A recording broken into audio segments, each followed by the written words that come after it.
Hey guys, welcome to another riveting episode of the Pig Cake Cunt College. This time it's going to be a little bit of a control to the top of the deck. Now this control obviously isn't original to me, but it's one that I enjoy performing a lot, and I thought you guys would enjoy performing as well, just with a little bit of touches on my end. So this is the Terry Lagerrold swing set control. Now the reason I like doing this control is because it seems like a very fair way of leaving a card in the middle of the deck while simultaneously being able to control it to the top with very little action on your end.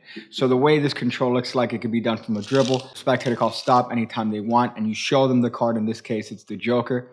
This card is subsequently lost in the middle of the deck and cut very fairly. However, obviously we know a little bit better than that. So for this control, there are a couple little different bits of touches that will add and will definitely aid into the actual function of the control itself. However, you could see that it's a very clean control, and there's a little bit of a retention of vision, which adds to the actual control itself. So for this, we're going to have the spectator call stop anytime they want from a dribble.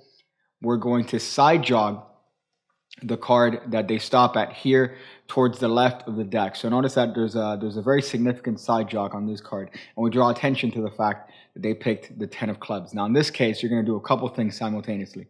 You're going to turn this half over in the deck, and you're going to square this card up with the rest of the deck in the left hand.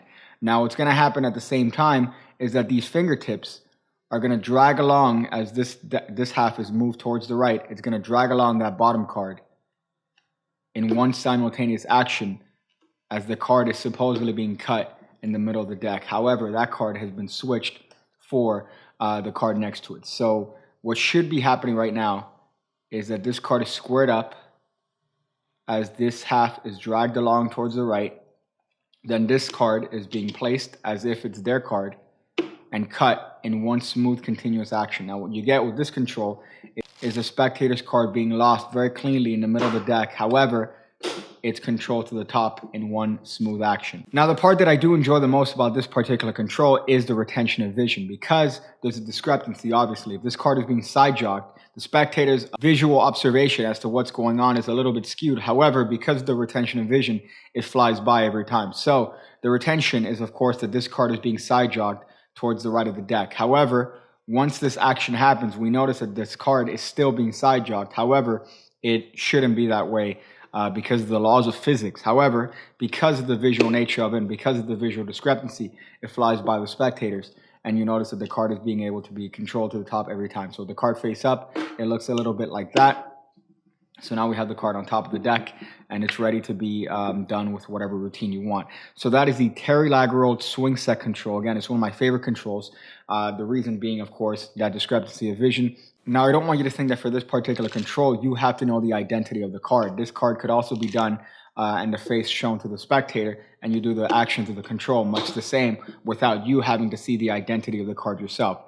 So that's of course just done by showing the card to the spectator like this, and then doing the action of the control as you bring your hand down so that this card could be controlled much the same. So I don't think that you're limited by actually just seeing the card itself. You can do the control to the spectator without knowing the identity of the card and control it to the top much the same. So that's one of my favorite controls. I hope you guys enjoy it. It is very obscure. I know that it was in a Brian Tudor DVD from years and years and years ago. However, it's one that I don't think is hit the mainstream per se. But I hope you guys enjoy it. It's one of my favorites, and I hope you guys get something out of it. So thank you guys.